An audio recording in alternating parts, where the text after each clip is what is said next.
week.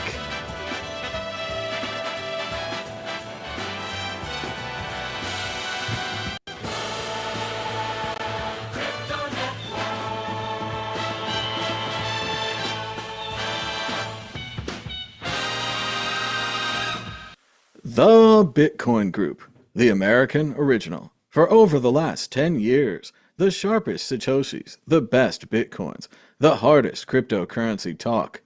We'd like to welcome our panelists. Victoria Jones from Satoshi's Page. Hello, good Friday, everybody.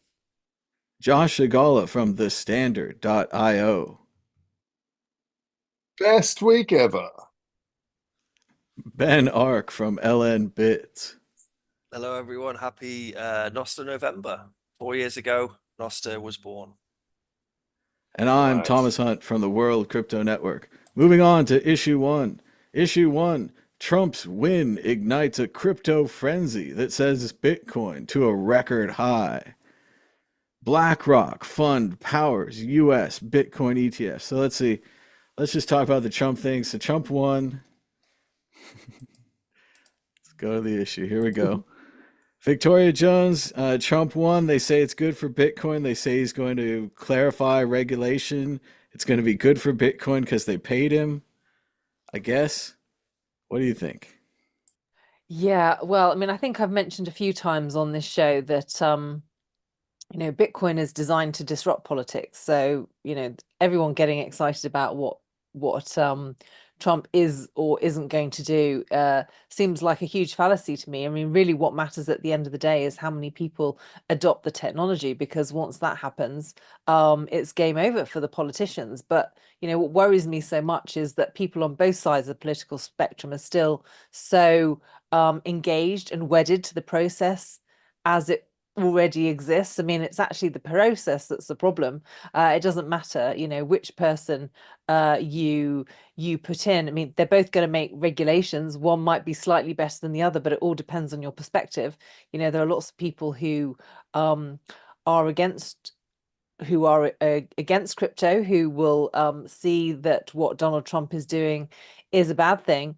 But from our perspective as Bitcoiners, what we really need to be focusing on is making the technology adaptable so that businesses can use it and individuals can use it. Once it's a form of technology and money that circulates in the economy, that's what completely changes history and changes the way in which our daily lives work. So that's the point that I'm waiting for.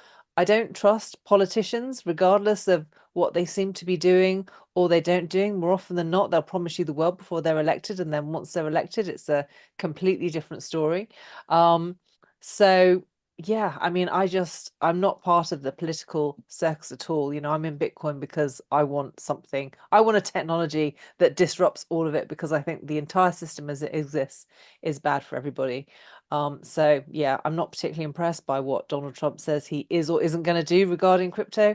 I'm just more interested in, how the technology is developing and how we can get it out to as many people as possible as soon as possible, because I think that's what will really make a difference. And if we do go back to what he has said about Bitcoin, what he's claimed he's going to do, he's said some pretty radical un-Bitcoin things. Things like all Bitcoin should be mined inside of the US. The US government should own Bitcoin, giving them power and potentially control if one day they decide to sell that Bitcoin. He said that things that are confiscated from the government should be sold, and that money then taken from the Justice Department, which is going to be a tough sell. He's also said he's going to free Ross. I think we're going to talk more on that. So it's very difficult to see now if he actually does any of the things that he said. Josh Shigala, Trump won. What do you think? Oh, it's great. I think there's some very, very interesting things that are already happening. I mean, obviously, what I found fascinating is that the markets were already picking the winner before even the prediction markets were. So because Bitcoin is an even wider market, it's kind of a prediction market. So I found that fascinating, watching the price determine the outcome of the election way before everything else as it started to go up.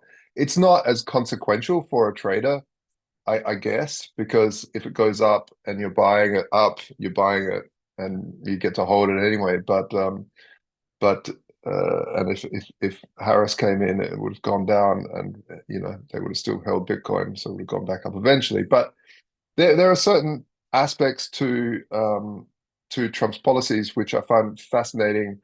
For instance, a strategic stockpile of Bitcoin is really interesting.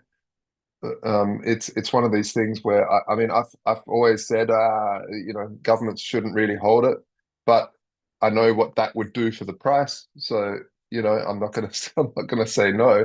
Do what you want.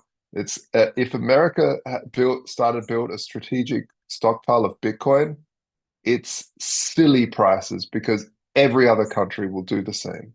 There's just no way around it. You follow you follow the leader or you'll be swallowed by the leader. The other thing is that Gary Gensler can right off just let that door hit you on the way out as well. Like let it hit you, you silly old penis looking man. So yeah, it's all good news for crypto, I think. Like Victoria said, politics are politics. People are going to get in the way. People are going to do things. People are going to change their mind or lie. We never know. But the signal is pretty strong here that it's strong, that it's good, and the market's reacting to that. So I'm really happy. I think we had Ben Ark with us, but he seems to have disappeared. Ben, you there? What do you think, Ben? Trump victorious. Go ahead.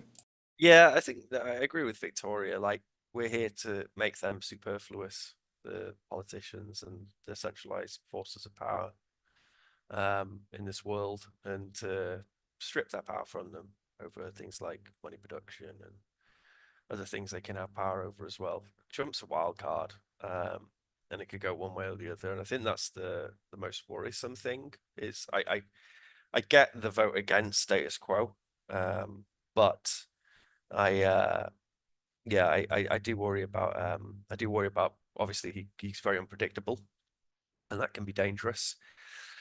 So when it comes to the Bitcoin price, I think there's a lot of Bitcoiners. I think there's a people.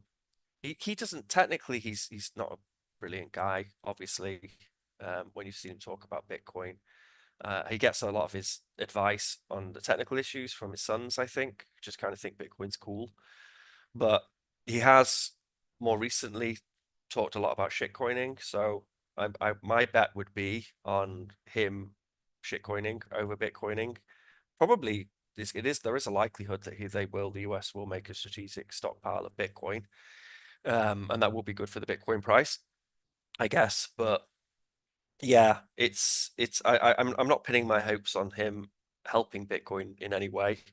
And like you say, if he has these delusional ideas of how Bitcoin should work, in that Bitcoin should be made in just the US, I kind of feel that he'll probably shitcoin, and then other countries might be drawn towards Bitcoin because of that.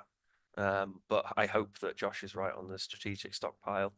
And we're, a lot of I don't know, I suppose the positive momentum which people want to happen via Trump being elected on Bitcoin is really in the hands of his bratty sons and whatever they tell their dad to do, I guess. So we'll see.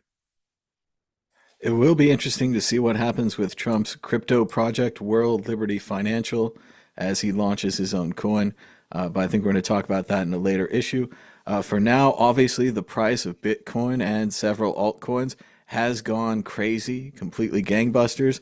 But we'll now turn to the Bitcoin predictor ball to find out the future of Bitcoin. Exit question: Victoria, will the price of Bitcoin be higher or lower this time next week? Well, Bitcoin traditionally does very well at this time of year, and obviously there's a lot of momentum for the price at the moment. Sometimes when it gets overextended, it's time for a pullback, but maybe the momentum could continue for another week, so I'll say higher. Josh Shigala, higher or lower? Yeah, much higher. It's going to keep going. this week.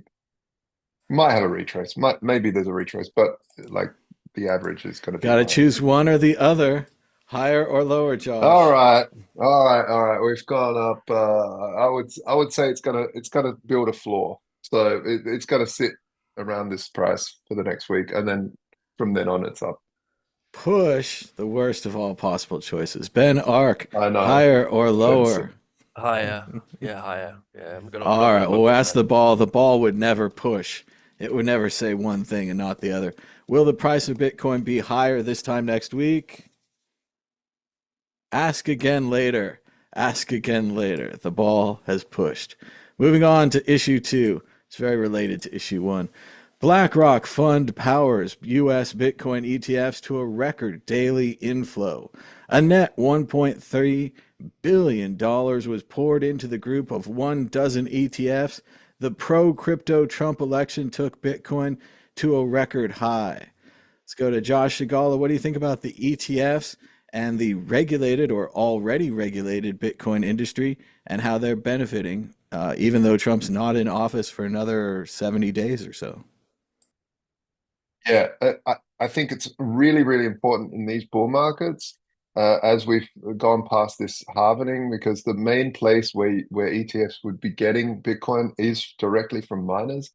And it's very, very important that the industry, not the regulators, because the regulators are stupid, that the industry keeps an eye on these ETFs to make sure they're not going into fractional reserve, because it's going to get trickier and trickier and trickier to find fresh Bitcoin or Bitcoin at all.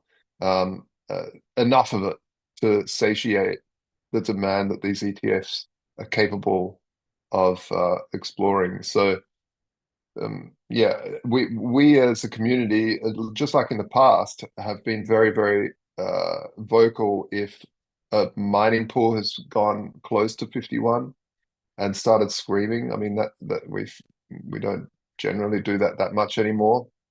There are niche groups that do, but we as a community need to figure out these wallets, these addresses. I'm sure someone already has, and watch them closely, and make sure that they're not below fractional, because yeah, or it's frightening if they do. Well, this is a big moment for the potential rehypothecation of Bitcoin, right, Josh? You can never know when the price of Bitcoin is going to go up. Sure, many thought the election could go this way, but it could have went that way as well. The price could have changed even if it did go this way. But to see it happen, and if you were sitting there thinking you're Coinbase or iBit, and you're like, well, we're holding 90%, we're holding 95%, we'll be fine. And to see it go up 20%, could be a huge problem if they have to go out and buy those Bitcoin on the open market. If the act of them buying those Bitcoin then drives up the price further, they could never get back to whole, and they could have an ongoing hole in their books that they could never fill, right? Yeah, and they probably are, you know, they'll manipulate their way and turn regulators for them. So they'll then say, no, it's fine to be in fractional reserve. It's actually legal for us, just us. And yeah, this is where it gets scary. And fractional reserve actually isn't the worst thing in that moment, because no one even knows. Where it goes wrong is if the price sours and people start to run, and there's a run on the banks or the run on the ETF. So that's when everything hits fan and people lose their shirts. This is also one of the reasons that many people choose to just hodl their Bitcoin. You never know when this 20% day comes at you, and you're surfing along and you're selling this and buying that and going there. All of a sudden it happens. If you're out of the market on that 1 or 2 days, you miss the entire up pretty much, right? Yeah, yeah. And this hodl. Yeah. Let's go to Ben Ark. What do you think about the ETFs? Perhaps holding all the Bitcoin and then seeing huge inflows from the investing market. Yeah, it's not good. And of course, there's the worry that they end up fractionally reserving. But it's just a problem we're going to have to overcome. I think people will overcome when they will have that experience of, there will be some of these ETFs where there is a hole in their books, and there'll be some big scandal and then more and more they'll realize this thing isn't that hard to hold themselves, and they'll just hold it themselves. But yeah, the institutional investors have. It's one of the things we wanted to happen, and then when it happened, there was all these unknowns which we hadn't really thought through, where it wasn't necessarily a good thing. The ETFs being involved and the amount of power and which they suddenly have within our Bitcoin ecosystem, and the Michael Saylors of this world who then go onto television and represent Bitcoin this way or the other way. So yeah, it's just got to watch it play out. Hope people don't get stung too much, and it's only going to ramp up. Like, the world's suddenly woken up to Bitcoin and they want it. Investors want it. I'm seeing it in because we're doing a raise for LMBits Inc. and I'm just seeing all these VC funds suddenly switching to wanting to have Bitcoin and Lightning companies on their portfolios, which is great for the Bitcoin ecosystem. But yeah, there's a lot of money suddenly turning its eye to Bitcoin, and that they need ways in which to invest in it, and the pension funds and whatever else, they don't have a choice. They have to use these ETFs. So I mean, they are regulated, and they are, I don't know, hopefully they'll not have a fractional account, but who knows. Well, and that's why for many years Bitcoiners have argued that they should have these things, that they should have Bitcoin connected to the financial markets so that great inflows of capital could flow into Bitcoin. We're seeing it now first with the ETFs, then potentially if there is a United States stockpile of Bitcoin, as Josh was talking about earlier, every time they buy Bitcoin, they would get less Bitcoin for their money. The first billion would always be the best buy. And we would see this with other companies and other countries continuing to drive up the price of Bitcoin, but leading to more Bitcoin held by these institutions which aren't going to use it, aren't going to send it around. So it is interesting if Bitcoin succeeds by becoming valuable, or if it succeeds by being sent around and used as a protocol, as a currency. Victoria Jones, what do you think about the ETFs? Huge celebrations after the Trump win. Yeah, well, I mean, I've always had my issues with the ETFs. I mean, ultimately, you're talking about two different rule sets. You've got the rule sets that are programmed into the software, and you have the rule sets that are programmed into the legislation. And ultimately, the two rule sets are incompatible. It doesn't matter how much you regulate it. At some point, they're going to come into conflict, and something disastrous is going to happen.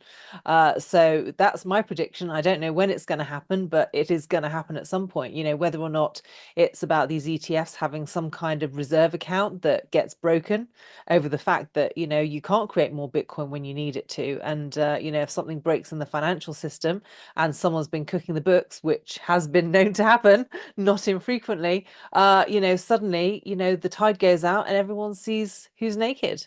And at that point, although the people who've managed to hold on to onto their Bitcoin personally will have made the better decision, it's going to affect the price of Bitcoin for everybody, because that will have a massive impact on the price temporarily. But after that, I think once the system is broken, if by then we've got it circulating in the economy, we've got a foundation on which society can rebuild itself. But I don't think it's going to be a comfortable transition. So that's what I see happening with the dynamics and the way in which the stage is being set. Watch out. I think Bitcoin is a great thing, but the way in which it's being set up, and I think the introduction of the ETFs has definitely created a greater potential for chaos, which does worry me. Yes, it's more money, larger bets, more excitement, more potential for the price to go up, but also more potential for the price to go down. And it'll be really funny if one day the government bans Bitcoin and suddenly these banks have all this Bitcoin on their balance sheets that they suddenly have to sell at bargain prices in a fire sale, because the government changes their mind on this thing that they really don't understand, that they think is a store of value, but is actually many other things in disguise. Let's keep moving to issue 3, kind of back to the first topic though. There's some opinion pieces over at Bitcoin Magazine we'd like to talk about. One by Shinobi says Trump is not Bitcoin's savior. Shinobi claims that Trump is not going to be a good thing for Bitcoin, that he will continue the same malicious path of regulation that has been followed under Biden. There's also another opinion piece from Aaron Van Weerdem that says Trump's Trump coin is about as revolutionary as OneCoin, describing how the new Trump World Liberty Financial coin is not so much a coin as an IOU, that someday in the future you will be given a coin. As it is an IOU, you currently cannot send around the Trump coin and you cannot buy and sell the Trump coin. So it's very interesting. There's also been some discussions about Ross Ulbricht, but let's start with just these two opinion pieces. Ben Ark, what do you think about Bitcoin Magazine first? I applaud them for having opinion pieces that I don't think they agree with and for putting out this thoughtful information. But what do you think, Ben? Yeah, I think they've done that for many years actually. Bitcoin Magazine, that they've always allowed space for opinion pieces which they might not agree with. I mean, I myself have been published in a couple of articles on Bitcoin Magazine, and I know it's very much the bipolar opposite of what the of what the management would agree with, but they have published it, so that's great. Aaron's a great dude, and well done for him stepping up and writing about it. It is like OneCoin; it's a shitcoin grab. Trump's like number one motivating factor is increasing his own stack for him and his family. It always has been, or maybe even just for himself, to be honest. And you look at any of the operations he's done, there's always been this like sideline hustle for him to a way to try and capture some value. So I do think he's going to shitcoin pretty hard. And it is equivalent to OneCoin. The technology stack's not there. Hopefully, the inner workings of the US government will prevent him from launching this thing as a possible solution for medium of exchange in the US, like some sort of regulated and allowed medium of exchange. But who knows? US could just become like the biggest shitcoin cesspit known by him pushing Trump coin. But yeah, well done, Aaron. Always enjoy his articles. And I think it's a wild card. We don't know. Like, either he'll ditch it and he'll get some actual expert advice, and they'll say, yeah, just this thing's not going to go well. Like, look at all these previous examples we've got in history, or he'll persevere with it and continue with it. But let's hope he doesn't do that. Again, a lot of it probably just rests on the technical advice he gets from his sons, and then hopefully now the inner workings of government, that they'll have some say on his decision making in that area. Well, given the current system, and it's impossible to say if that will stay or not if Project 2025 is implemented, it seems like the government would likely allow Trump and specifically his sons to go forward with World Liberty Financial Coin. And the problem would come afterwards when you have the losses.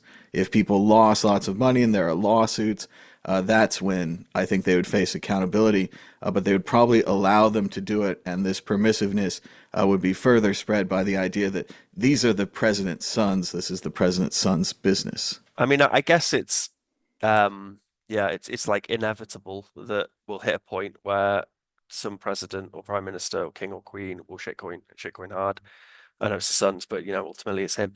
And we've just kind of hit that point where our little ecosystem, we've just got more and more kind of like influential people who've shitcoined, and now we've got to the point where political leaders are going to start shitcoining hard. Well, technically, and I'm sure legally, and I'm sure that's the point, he's just an advisor on the project. It may sound like Trump coin, but he's a listed advisor. His sons are advisors, so on and so forth. There's clearly a legal protection. He's also sold NFTs. He's sold golden sneakers. I mean, He's sold magical $100,000 watches. yeah, Go ahead, Ben. a good. I mean, it's nice that you're wearing one of his watches. A good a good symptom of this it would be possibly that he loses some of his fan base because they get rug pulled or they get screwed by the crappy technology, who buy into it because the diehard Trump supporters will buy into it. So yeah, that might be a silver lining to Trump coin. I do think you're going to see a lot of angry tech messages, tech support. I can't buy, I can't sell, I'm locked out of my account, and so forth. But I don't know if that will even bring them over. We'll have to see. Victoria Jones, what do you think about the Trump articles presented by Bitcoin Magazine and the potential for World Liberty Financial, aka Trump coin? Yeah, I predict Trump coin's destined to become the new Confederate dollar. And we all know how that turned out. Yeah, I mean, apparently 65% of the coin is already reserved for developers and people of interest. I mean, you only need basic education in economics to know you know, it's nothing like Bitcoin, and anyone who's persuaded otherwise clearly needs some education. So yeah, I'm not terribly impressed that they even think that they can pull it off really. But people are going to try. Since 2017, how long has it been now? 7 years. Um, and people are still pulling that game, even though that didn't end particularly well. So I guess, until everyone's been through that cycle, and no one's fooled by it anymore, it's going to be a similar story over and over again. And the World Crypto Network will be here to remind everybody of that fact and warn them what they're getting into. It does say, in addition to the 65% pre-mine, that they've also had a very disappointing sell so far. They only have a $14 million market cap coin, similar to projects that Aaron lists, like Pika Boss or Boba Opa. I'd never heard of them either, so they did have a disappointing sell. But similar to the Trump NFT project, this project is not necessarily marketed at crypto people, certainly not marketed at people who watch this channel. And the NFTs, the sneakers, the watches, pretty much everything he sold recently has done very well in the initial sells, if sales is your only barometer for quality. Josh Shigala, what do you think about the Bitcoin Magazine putting out some interesting articles and the possibility of World Liberty Financial? Yeah, I've always really enjoyed Aaron's articles. He's a good friend as well, obviously. But and I think he brings up a really important point, is that these sorts of projects, if then like anybody that puts their name a lot of people that are influential suffer from this problem. Specifically, actually, it's the worst in the crypto industry, because if you're an influencer in the crypto industry, you have to be sponsored by someone, or you have to push some projects because you need to earn a buck, and you inevitably do that badly because some of these projects fail, or a lot of them, like any startup. Um, and this is a technology. It's not looking good with this. I mean, this is the pinnacle of that concept of a high-profile person endorsing some project or aligning themselves very closely with it, whether it's his family and then ultimately Trump himself. Sorry, dog's going crazy. Yeah, it's not good because yeah, like the panel said, if as soon as it goes, it's all good on the way up. People don't care about not being able to transfer, but on the way down, that's when it really starts to struggle. So I don't like it. It's not good. It's not good to do. But it is what it is. It's a technology. The technology's out of the bag. People are going to make things. People are going to break things. People are going to scam people. Um, who knows? I think it's too early to call. Let's see what happens. We see with the Bitcoin adoption that people are getting wiser, aren't they, to the world of poo coins. So yeah, I was always quite skeptical of that stance of people will get burnt and they'll learn not to touch the flame again. But we've seen it, we've seen it on this show. We've seen the general populace become more astute and more aware of the next scam which is coming along, and maybe that's why it's got such a low coin market cap. I think Trump might be working on his next indictment, which is being complicit in wash trading some shitcoin as a president. So we'll look forward to him being, I don't know, indicted on that when he finally leaves being Well, president. and I think that blends well into the exit question, Ben. Trump sold other things like sneakers or NFTs. These are mostly deliverables after you receive the item, the transaction is over. Creating an exchange, creating his own coin, this might be a larger thing to take on. The exit question is, if Trump could have seen the future and known that he was going to win, do you think he would have created World Liberty Financial Coin? Josh seems to be bouncing up and down. Let's go to Victoria Jones. Do you think he would have done it anyway? Oh, absolutely. Just for the money, no concerns on the potential legal ramifications. Yeah, absolutely. I don't, given everything else that he's dealing with, I think it's just a blip on the radar, isn't it, really? It One is more just thing to another. add. It is just another business. He signs his name, does a couple videos, goes back to whatever he's doing. It's not a. Obviously, he doesn't have to do the technical parts. Ben Ark, do you think he would have done it if he knew he was going to win? Would he have created World Liberty Financial? Yeah, he'd probably have pushed it more. I completely agree with Victoria. I don't think he would have crossed his mind not to do it, worrying about some, PR issues with it. I'm sure he would have done it and pushed it even more, knowing that he's going to become president. I tell you what, I still sideline. I tell you what, I did watch this week, which was fantastic, was the Apprentice, the film about Trump and his relationship with that Cohen lawyer. That was really great. If anyone hasn't seen that, you should totally go pirate and watch it. It's really interesting because yeah, a lot of his kind of ethos, I think, came from that lawyer he had early on. But side topic, just while we're talking about Trump, I just thought it was a great film. Yeah, I'm really interested to watch it. I'm disappointed it didn't come out sooner. I don't know that anything could have changed it, but it's Yeah, a real but I it's was supposed to be a saying, really psychological takedown of like how his character was built because he meets, in case you guys didn't know in the history, and this isn't negative or positive, it's history. He meets Roy Cohen, who was McCarthy's number two man on the McCarthy hearings, and he's an attorney, and he's a very strong, bold attorney. He says, lie, lie, lie, deny, deny, deny, that kind of thing. And it's kind of how his character is built. And I don't know that it would have mattered if people could have seen his character, but I'm interested to see the that's film. exactly what I thought when I watched it. I thought I wish this had come out a month earlier because that connection with him, because Roy Cohen, I mean, I don't want to sideline too much, but Roy Cohen, he was like the precursor to Epstein. Ultimately, he was the one who was like he was blackmailing all these political leaders, all these like photos which he gathered with them sleeping with underage people and stuff, which he was making happen. So he's a very dodgy guy in the 70s, 80s in New York, and Trump was very well connected with him. And yeah, it's a real good sort of psychological breakdown of how Trump was that relationship that he was the apprentice of Roy Cohen. And when I watched it, I thought the exact same thing. I thought I wish this had come out a month earlier because it's a real eye opener.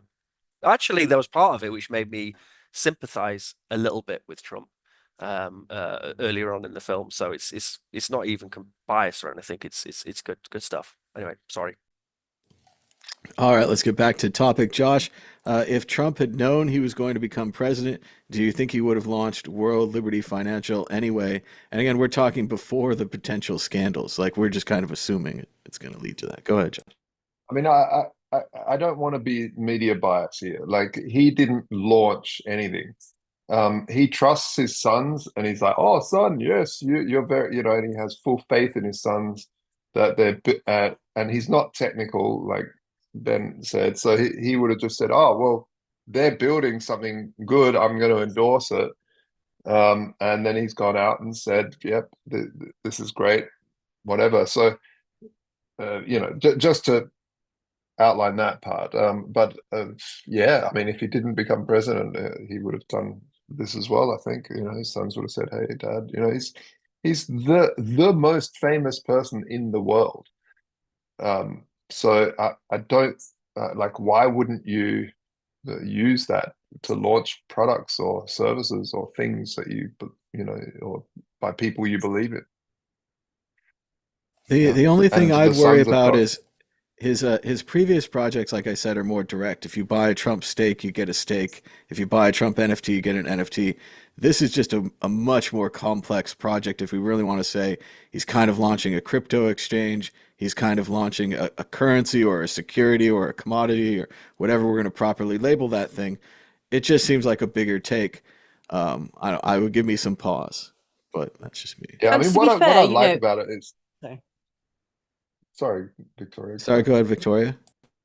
No, I was going to say, to be fair, if you accused a corporate director of saying, well, his son's, he didn't really know what his employees were doing. I mean, it wouldn't wash really. I mean, company directors get police for that all the time. As the company director, you're meant to be responsible. You're meant to be having some kind of understanding of what your minions are doing. So I don't think he can get away with that argument, really. And no one thinks he's the technological lead on this, or that he's reading the white papers, or that he really has a strong involvement. But at the same time, when they read about it, they're like, oh, it's Trump coin, or oh, he's making the speech for the coin. There is the implication of strong involvement, which will likely come up in the potential lawsuits when people say, I invested because I believed in this person and I believed he'd be involved day-to-day operations, like it comes to his desk, and he checks everything Like all off. those celebrities with FTX, you know, Is it? if Yeah, it's the if same they get endorsement. into Yeah. trouble and they didn't understand it, they had to take the flak for it. I don't think Trump gets a pass on that at all. In fact, I think it's worse to give him that excuse. He doesn't understand it. It's just like, well, you should at least understand the basics or understand the implications. If it's something you don't understand, you at least do some homework on it. I think just saying, well, his sons are responsible, he doesn't know what's going on. Yeah, Well, and you're I not going to hate get to away with play that. I hate to play the other side of this, but to be fair to Trump and to be the devil's advocate here, literally, the FTX disaster showed us the collapse of due diligence. People who trusted these major firms to look behind Sam, to look at the accounting structure, to look at the HR structure, to look at the details of what they were doing at FTX. There was no details, there was no due diligence, and these are the greatest investors in the world. And mainly what it seems like is after the first big firm went, and I'm not even naming names here, they just followed every other big firm. So I think that's Yeah, very dangerous. but can Trump play Fortnite while pitching this? That's what you want to ask. I don't know. I don't think it worked, but the Democrats had AOC play Walls on Twitch, and they played Madden and such. I haven't watched, but I hear they're very bad Oh, Madden players. so No one scored a point. But lame. it is So it is lame. exciting all the things people are doing to do the new marketing to the younger generation, the different podcasts and stuff. There's also a line of thought that's going through where one of the big things that Trump did is he did go on every, not even just right wing, but just kind of YouTube podcasts. He went on Yeah.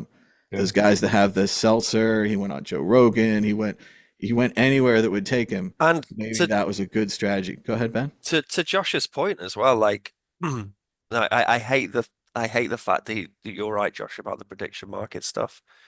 But you are right, and prediction markets are incredible things when you watch them. And you watch that prediction market, and him and Camilla Harris kind of popped up, and she was tagging alongside him. And then as soon as he started doing those long form podcasts, he just went up, And then Camilla Harris went down, and it really resonated with what I personally would have taken as the zeitgeist of that period of Trump becoming more popular, and it was just having the guts. It wasn't even like the quality of what he was saying on those things. It was just the fact that he would sit down and talk for 2-3 hours on one of those podcasts. He just gets away with a lot, man. He's like, Look, I know. Oh, fundamentally, yeah. Sorry, no, Ben. go on, Josh. Didn't mean Sorry, to I cut was you going to off. say anything good, dude. Fundamentally, the problem was that Kamala was running on the campaign of hate Trump. That was it. If you don't like, it wasn't like I'm such a good candidate, I'm brilliant, because she was crap at talking. As soon as you heard her talking for a little while, it was the same. Like it was just boring and annoying, and I hate to use the term because everyone does, but word salady. And it just became monotonous and boring, so you just switched off, and she sounded stupid. Well, So you don't, whilst Trump is a good talker, and he yeah. can actually have an interesting conversation about whales and things in the about other stuff, and he's comically funny, so it's just more likable, and that's I think I think fundamentally what lost and it's made him more popular. he's himself. Like, whereas like the biggest issue people have with politicians, you don't really know who the politician is. Whereas is Trump Yeah, is, even if he's bad, he is himself. Like he's just talking shit, and you know, um, and he's exposing his flaws as well. And she should have just done it. She should have just gone on these long form podcasts. I know the Joe Rogan guy wanted her on, and yeah, she should have just been herself on a podcast, and totally, she would have had a better totally, chance of winning. But maybe this is I yeah, hopefully totally. hopefully this will encourage other politicians in the future to be more transparent and do these long, because it is good when you sit down and listen to someone for 2 to 3 hours. You get more of a handle on who they are. Well, I think we Yeah. also need to take into account that she had, because of the Biden situation, one of the shortest campaigns in history, about 90 days, and that Trump has been a popular public figure for 30 or 40 years. It's like Kamala had to run against John Travolta. It's like everyone knows John Travolta. He's in Grease, he's in Saturday Night Fever. Like, she's an attorney. He's a nationally known movie star. So I think that's a little tough. And then Josh got to watch out there.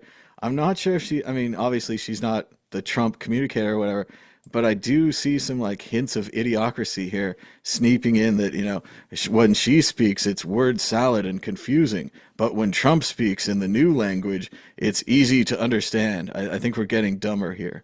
I think But that's, she can't, you can't, we'll worry She about that a was little she's, bit. literally bad. but she's back. She was also, like every politician, she backpedaled on political beliefs or whatever just to get votes or to further her political career. So you just can't. It's like it's an anti-politician vote, isn't it? Like the people who voted for Trump. And Yeah, Well, and that's I what it think that's was. also an anti-intellectual vote, an anti-science vote. It starts to get a little unclear what we're really after. I do agree, Ben. She did kind of weasel on some of her positions when she was a district attorney coming up. She prosecuted many marijuana cases when she was running for president. Suddenly, she wants to legalize marijuana. So there were some cases like that I would give you. Go ahead, Josh. You had more on this? Yeah, I mean, it's just the whole thing. He's he's obviously like the amount of, for me, the amount of lies that the media spread constantly, and the hyperbole about him being the next Hitler fascist stuff. All this stuff is just so over the top, and people just got sick of hearing it, and they got sick of being told that they're Hitlerian or that they're fascistic for doing so. I mean, and misogynist. Oh, he's such a misogynist. First thing he does is, put a woman as the chief of staff. Oh, what a misogynist! Like it just all of it. It's just such hyperbole. And I mean, time will tell. Let's see. Let's see. It's 4 years. It's just started. I'm hopeful. I try to be optimistic about these things. Even if Kamala got in, I'd be like, oh, hopeful. But I'm glad. Like already, Hamas is saying we want to stop the war. Already things are happening. He's not even president yet, so it's good. Well, I Let's wish I see. could say, Josh, that he was not Hitler. But the first speech that he's made so far and his first act, he said that there is an unlimited blank check for the rounding up the immigrants program. So I don't know what's going to happen, and I hope for the best. And obviously, it's been really easy in the past Illegal when immigrants. you round up, millions of people, put them in camps and send them back to governments in countries that don't want them, places they've never lived in their lives. That's really turned out well in the past. So I'm curious to see how it turns out. But like you say, we will have to see how it turns out and how it raises prices on vegetables and other things. And if something rises up to pick those fruits and so on and so forth, we'll have to see how that goes. But let's go on to the next issue, which is unfortunately also related to this. We're just kind of talking about the predictions in the future. Obviously, President-elect Trump has made several speeches to Bitcoiners. He's made promises to Bitcoiners. Allegedly, according to a tweet, he has pledged this to Ross Ulbricht's mother, which I will remind you, he did pledge at the end of his term last time that he would pardon Ross Ulbricht. But let's get down to it. Will President-elect Trump free Ross? I ran a little poll on Twitter. We got 57 votes, 70% yes, he will free Ross, 30% no, going to the other side for how fast it will happen. Similar amount of respondents, 47 votes. 25% believe it will happen in 0 on the first day. 34% believe it will happen within the first 30 days. 17% believe it will happen in the first 100 days. And the similar number from the other one, about 23%, believe it will never happen. Let's go to the panel. Victoria Jones, straight up, will Donald Trump free Ross Ulbricht? I have no idea. It could literally go either way and shock everybody. So, yeah, I have no idea. I think it would be a difficult thing for him to do unilaterally, considering that Ross was put in jail through the court system, unless he's, I mean, I know he might be president, but, how much power does he really have to override all of that? And it's like, I mean, I remember the last time that he was elected, he made all sorts of made all sorts of promises about releasing the JFK files, and there was lots and lots of talk about it, but then it never happened. So I don't know really. He talks a good game, but I prefer to see and believe results. So I'll be very interested to see if it happens. Now you're counting on the promise of a politician here, right? That's going to work out. Exactly. Even just generic politician, not even this specific politician, even generic politician, it would be hard to take. And although many on this show are familiar with Ross Ulbricht and his background, in the media and in the court system, he was tried as a drug kingpin. He was accused of attempted murder, even though they didn't use that as part of his sentencing. So it's not just as easy to say this guy was a Boy Scout who broke bad laws and allowed people to trade large amounts of cannabis without large amounts of violence.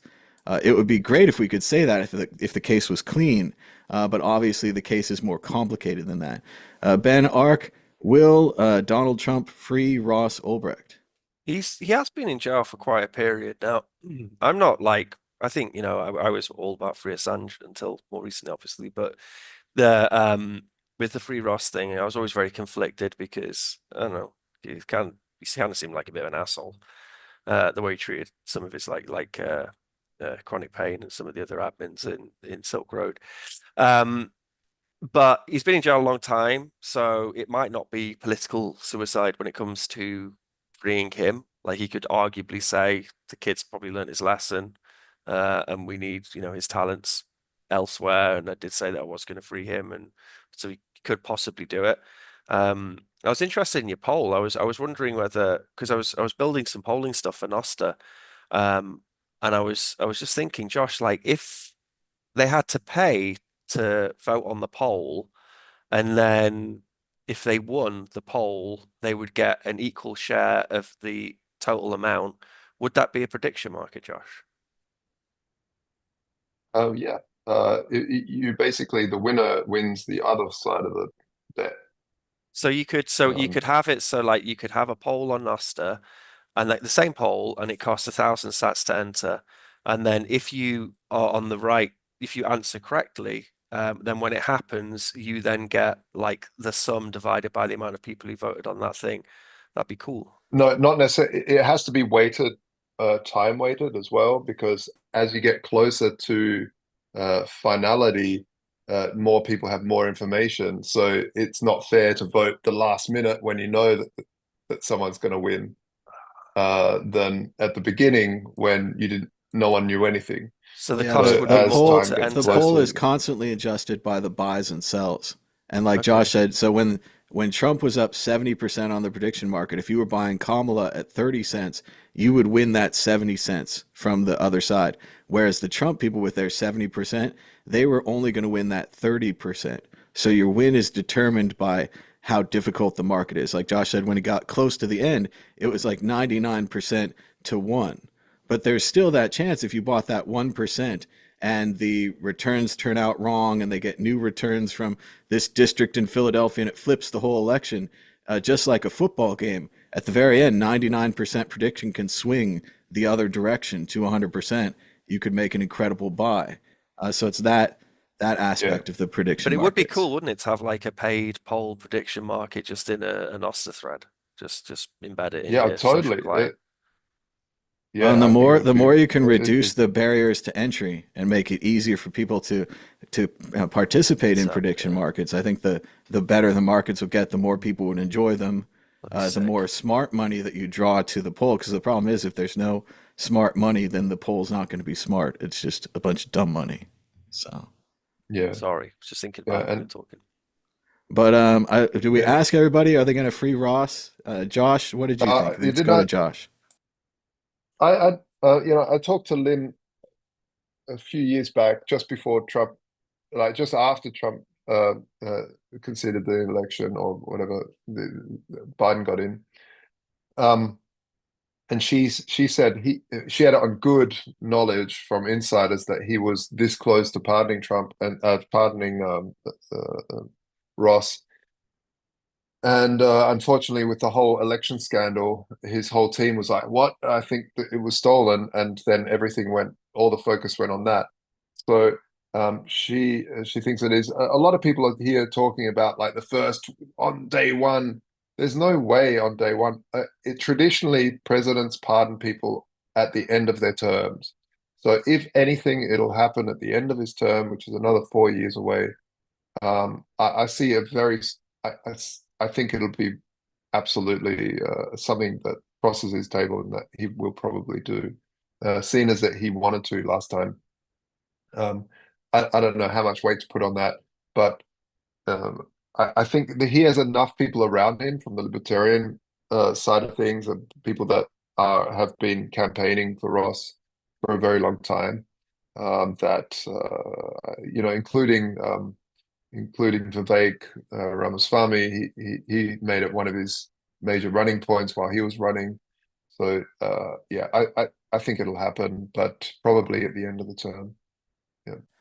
I definitely agree, Josh. Pardons usually come at the end of the term, and I think that's an important thing to note here. Previously, boy, I would have liked it if he pardoned Ross Ulbricht last time. I do agree, Josh. I think he got very close. And consider it's the kind of thing when you're at the end of your term, you don't know what's going to happen next. It doesn't really matter. They usually pardon a lot of their aides and their friends. A lot of people are believing that President Biden might pardon his son. I don't know. That might happen. But with this one, he's promised so much. He's promised that he will pardon him. He's taken money from the cryptocurrency people. He's met with the bros and everything. He had the hamburger at PubKey. I really do believe there's an expectation that this pardon will come maybe in the first 30 days, maybe in the first 100 days. I think people would be pretty disappointed if they don't see it within the first 100 days. I do disagree with Ben, though. I still think it is a very difficult pardon to explain publicly. You have this guy that ran a drug market. Your brand is very law and order, very, strong hand, kind of thing. He's not exactly legalizing marijuana or anything else. So it is a very difficult pardon that could have a lot of stories and a lot of people like, why is he pardoning this, to the outside, a drug lord? Go ahead, Ben. What they tend to do if it's that kind of decision or whatever, or some promise he's made, is he'll just mix it in with a bunch of other stuff. So there'll be some and they'll do it on a Friday things, and then they'll just slip it in there. Oh yeah, free Ross, and we'll woo. Yeah. Well, we'll have to see, and we'll definitely we'll keep following this issue here. And for what it's worth, we're going to keep advocating that Ross should be freed. I also agree with what Josh said. He's been in there a while. Like, we've punished this guy enough. Yes, he was the first, and they wanted to set an example of him and all that. But I don't know that example's worked. I don't think a lot of people are like, I'm not going to make $1 million drug market because they caught this one guy. I think a lot of people in other countries and other situations would gladly do that. But let's keep move on to the next issue. Check out World Crypto Network. We've got 4,059 videos and more. You can check them out at worldcryptonetwork.com, which apparently has a certificate issue that I'll try to get fixed this weekend. I think I need to go somewhere and renew our certificate, so apologies about that. But check out worldcryptonetwork.com or on YouTube or Twitter or any of those places. Issue 4, Hunt for Bitcoin's elusive creator, Satoshi Nakamoto, hits another dead end. The BBC is disappointed with the new Satoshi Nakamoto, who was charging, I think it was $50 to go to his press conference, $100 to ask questions. If you spent $500, you could meet with him personally. There were very few people in the room with the BBC reporter, and none of them seemed impressed with the new Satoshi, allegedly named Stephen Malla, and allegedly claiming to be the creator of Bitcoin. Josh Shigala, we talk all the time about Satoshi. Does it matter anymore? Is it important? The media, obviously, the major HBO documentary accusing our friend Peter Todd of being Satoshi, everyone seems to have laughed off and doesn't seem serious about, except for, unfortunately, the crazy people bothering our friend. But still he might own, or not he, but Satoshi might own 1 billion Bitcoins or 1 million Bitcoins, whatever it is. Josh, what do you think? The search for Satoshi continues? I understand the fascination, but at the same time, just whatever. Like, how many important topics are there in this, and how cool is the technology? And what is the obsession? Well, I just the fact I don't know. It takes me about 30 milliseconds, and I'm not saying this for any sort of racial profiling or anything like that, but just if I read through what this guy wanted and read through his text, you just know he's not Satoshi really quickly. Like, it's a grift, and it's a grift because other people have managed to make money by saying that they're Satoshi. So of course other people are going to. And so if anybody says they're Satoshi, you first of all just write it off. No, unless someone signs the key with their name, with a message, I mean, like, oh, I'm taking notice now. Everything else is nonsense. While it is nice to see the media react negatively to him afterwards, I agree with Josh. I think they should have reacted negatively first. They said, "Oh, you're Yeah, Satoshi. Send us the result of this signature. We'll check it on our computer." They don't need to go to a meeting. They don't need to, because I heard no, about this that someone was saying, "Oh, there's a meeting. There's going to be a new Satoshi." I was like, "You just yeah, book a meeting now, send out a press release, claim you're Satoshi, and someone listens to it's you?" wild. Like, I mean, I could claim I'm Albert Einstein. Like, I have just as much proof as this guy does that he's Satoshi that I'm Einstein. And Einstein's been dead for Yeah, 70 years or whatever. I have no idea. It's just very hard to uh, say why they're giving this initial credence, which then could, like Josh is saying, create these potential cults of personality. Maybe not this guy, but yeah. somebody else, if he's really good at it and he's all set up for this, could run another potential fake Satoshi on everyone. Let's go to Ben Ark. What do you think about Stephen Malla? Maybe he's your Satoshi. Think it's him, man. Like, my mind was blown. No, it's fun. It's fun. I mean, the BBC, they got to make up for the fact that they gave Craig Wright such a platform when he said that he was Satoshi, because they were the ones that he was, he went on air on the BBC. But it's funny with this smaller guy, he's like, oh yeah, I'm going to move the first Bitcoins, which is technically impossible. Like, that's provably technically impossible. You can't move them. They're not part of Satoshi's stash. So it's not even possible to do such a Mm. thing. So, but he's yeah, like Josh says, he's a grifter, kind of a bit of fun on the side. BBC gets us, they get to be a little bit more skeptical, which they weren't skeptical enough when it came to Craig Wright. I want to meet the guy. It'd be cool if we had like a Satoshi conference and it was just all the Satoshis just on panels talking about how they're Yeah, Satoshi. It'd be sick. We got enough of them now. yeah, yeah, Um, yeah. yeah, That would be Totally, a that would great be panel if you great. It'd had be like an Peter Elvis, Todd, Adam Elvis Back, impersonator. Dorian yeah. Satoshi Nakamoto, and Craig Wright, and then this new Mala guy. Like, what a great panel that would be. Yeah, it'd be so good. You could ask them all the same questions. What was it like to invent Bitcoin? All have different answers. Let's go to Victoria Jones. What do you think about the BBC? They open the book on this new Satoshi and then they close the book right away. It almost seems unfair. Yeah, it reminds me of the Aesop's fable of the boy who cried wolf, isn't it, really? I mean, after a while, I mean, there was a load of drama when they discovered Dorian Nakamoto because, legitimately the US government was looking for whoever created Bitcoin. They understood straight away, it was actually illegal to create a new form of money in the UK when Bitcoin was first invented. So they were on it straight away. And the fact that so many people were kind of going, well, Bitcoin has no future because the government will shut it down. It's like, dude, they tried to shut it down and they failed. Don't you get it? But people forget those news stories. And so, it was a long time ago. It seemed like a storm in a teacup. Then everyone forgot about the story. And then all of a sudden, Bitcoin took off. And it's like the two stories weren't connected. I mean, human beings are just they forget such things, especially when it's not important to them. So, yeah, I think there've just been too many of these stories now. And the thing is, even if you found the right Satoshi, the real Satoshi Nakamoto I mean, look at Peter Todd. He's already said he's had to go into hiding because he feels threatened. the real Satoshi Nakamoto would be nuts to tell the world who they were. I mean, and I think most people understand that now. And for Bitcoiners, it's just not even relevant. So yeah, I don't think there's, I don't know. I'm sure the news loves to find, news stories. I'm sure it'll be a continuous drama, but I think a lot of people are getting a bit tired of it now. They're kind of moved on. They understand the situation and how it's not relevant. And so, yeah, whatevs. I think we just need No, to have it's some it, it new standards. They need to present actual cryptographic proof, like Josh is saying. Sign the block, move the key, move the coins, whatever it is. Actual on-chain proof. Then you can have a meeting. But they wouldn't do Josh, it. Yeah, yeah. the real one wouldn't do it.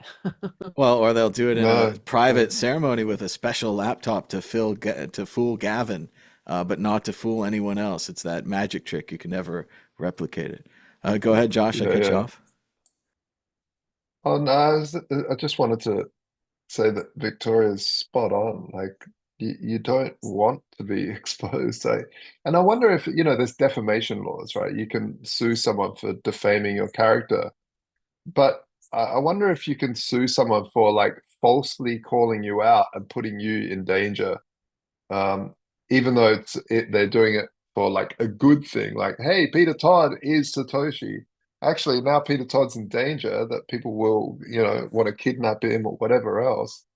And it's true. Like, there's been a bunch of kidnappings, especially of high profile, very wealthy Bitcoiners, and it's not good. It's not a good thing to be like, hey, I'm the richest guy in the world.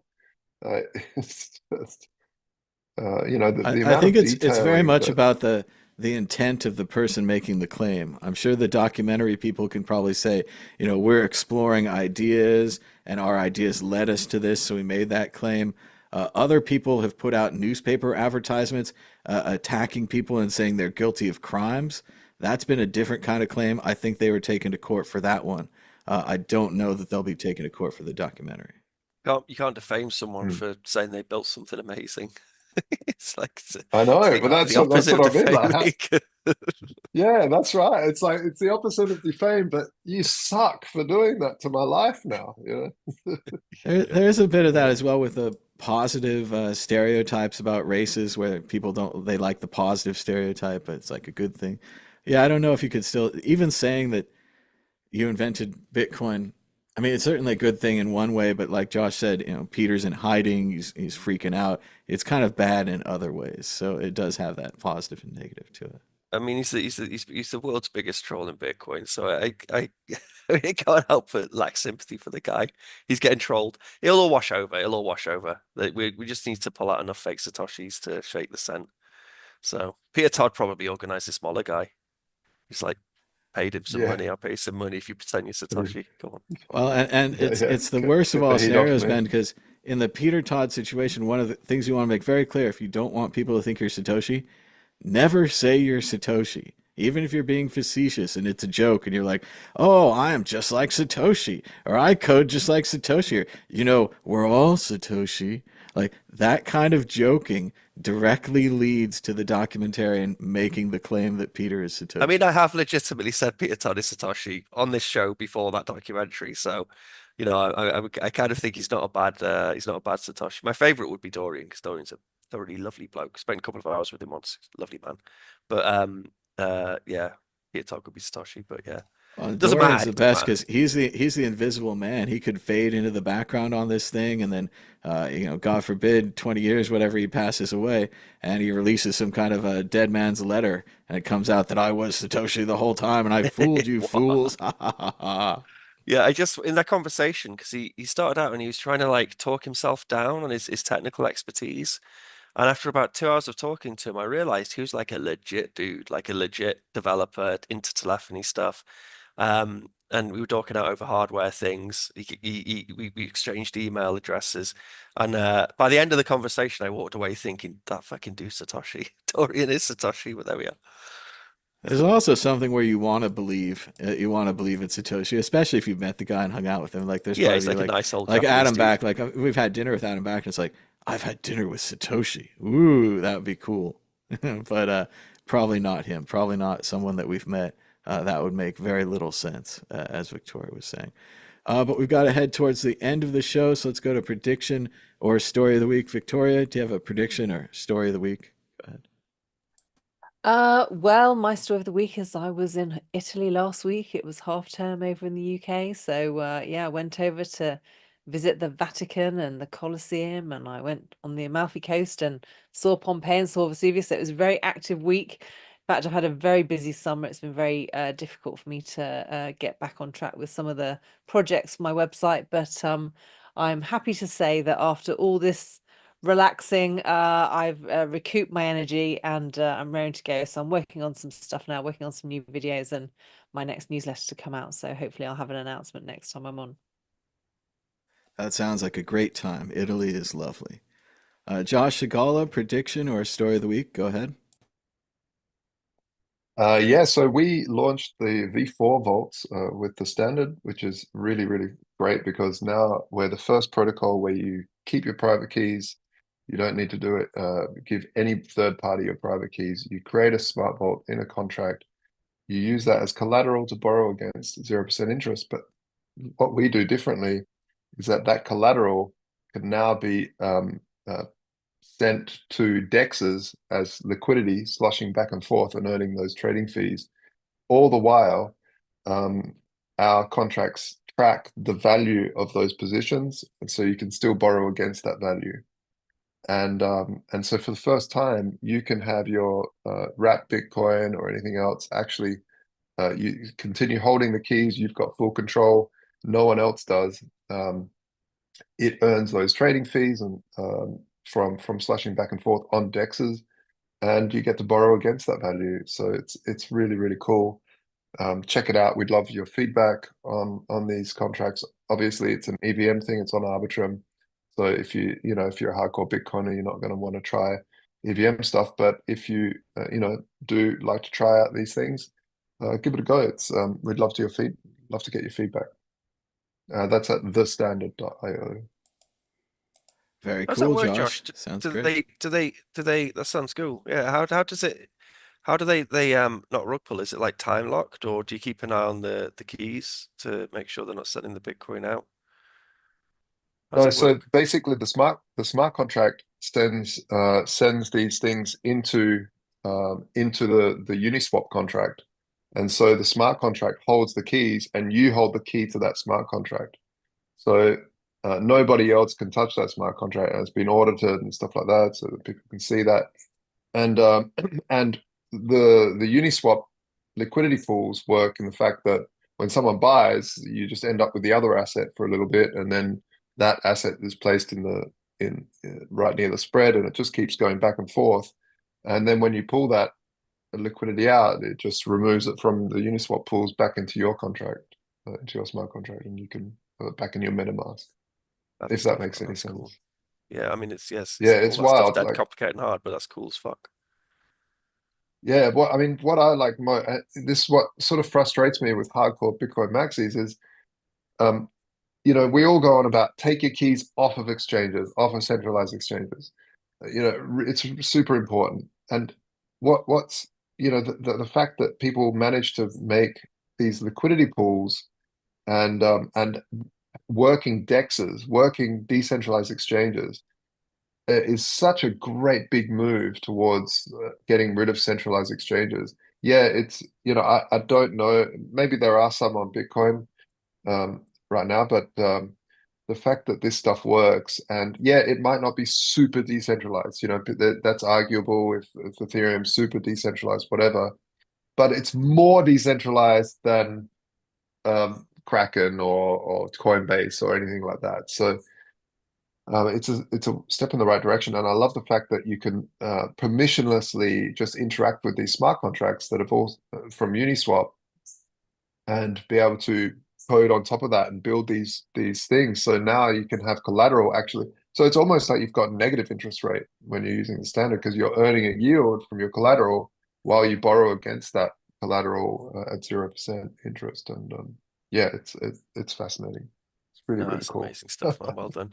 It's great to Yeah, I mean, thank it's you. great having you working in that. I mean, obviously that world is like full of scammers and shitcoins and blah blah, but there are legitimately people like you who are really know what you're doing. I mean, you're Josh motherfucking Glassbook Segala, you know, like you're the person people want to be working on this DeFi stuff. So no, I wish I could like, yeah, dedicate more time to like understanding it, but it sounds really good. No, well, we need your brain sitting there on doing all this amazing stuff you're doing in LM Bits. I hate this to be a kissing session here, but what you've achieved with that and Noster is sensational. Just I love the idea of prediction markets in Noster. Bring it on! Yeah, Just the the poll fact that you thing's can have a cool. proper poll. Yeah, because Yeah. a poll just anytime you see a poll on X, it's just sucky because it's just an echo chamber. Whereas if that was a true prediction market, people would think twice and go, "Oh wow!" And the smartest person who actually has inside information will go, "I can make a pretty penny right now by just because I know the truth." So it stacks the odds in the opposite direction. Um, it's just way better. Yeah, it's awesome. Yeah, it's the All tooling, right. isn't it? It's like just getting the right tooling. But no, Let's go to Yeah. Ben Ark for a prediction or story of the week. Go ahead, Ben. story of the week was the formation of prediction market polls on the World Crypto Network, which will change the world, and they'll be all over Noster. And it'll be as easy as sending a zap. You'll just click, yes, I want to place on my poll, zap, boom, done. And then if you're lucky and you hit the right answer, then when your Oracle says, yeah, that thing happened, then it'll pay you. But on Bitcoiners, man, like Josh, the amount of Bitcoiners with the eCash stuff, like they give this eCash thing a free pass, which is it's like centralized. You're giving someone your Bitcoin, and they're just this random centralized body is giving you something they claim is worth Bitcoin. Um, they, you know, they talk the talk when it comes to decentralize everything, but often with the eCash stuff, I'm like, just use Ethereum or just use Monero. Like, they're better Yeah. solutions for what you're trying to achieve. They exist. And yeah, okay, they're not Bitcoin, but they're far more decentralized than this eCash shit you're playing around with and giving props to. No, So, totally. Yeah. Yeah. um, but anyway, so yeah, I Perfect think is the that's enemy of good. hmm? Perfect is the enemy of good. Perfect enemy of good. Yeah, absolutely. Like, Yeah, so that there's no such thing as perfect, and you've got this good thing that's pretty decentralized, and you can use it. yeah, for what you want to use it for. Yeah, totally. Yeah. Um, yeah. So yeah, story of the week is that, I guess. And also that we're just we're grinding hard, trying to get LM Bits to V1. That should be in the next month, V1. That's exciting stuff. And that's it really. Wow. But I really want to check out the standard stuff too. Gonna look it up, play around with it. Hopefully everyone's gone now because I'm going to talk. It kind of seems like the world is a Jenga game, and all the pieces are connected, and there's consequences and things that you don't know are going to happen when you knock those towers over. We've seen in the past with Mao Zedong during the four pest campaigns, when they tried to eliminate the sparrows, they failed to take care of the crops, leading to the Great Chinese Famine, which was not intentionally caused by Mao, but did lead to the killing of 20 to 30 million people. We saw during the coronavirus crisis that 1.2 million Americans died, and there are currently 37 million people living in Ukraine, down from a recent high of 44 million, almost a 10% decrease already. Global warming will likely continue. This is Miami Beach, underwater. This is Boston, underwater. This is Venice Beach, California, underwater. And here's the home of the San Francisco 49ers or San Francisco Giants, underwater. So not all bad things. But that will continue. Uh, but finally, a poem to think about the future by the great AC/DC, released in 1981. Stand up and be counted for what you are about to receive. We are the dealers. We'll give you everything you need. Hail, hail to the good times, 'cause rock has got the right of way. We ain't no legend, ain't no cause. We're just living for today. For those about to rock, we salute you. For those about to rock, we salute you. We rock at dawn on the front line like a bolt out of the blue. The sky's alight with a guitar bite. Heads will rock and heads will roll and rock tonight. Thanks to everybody for joining. Be sure to give us a thumbs up and subscribe down below. Until next time, bye Bye-bye. bye. Bye bye.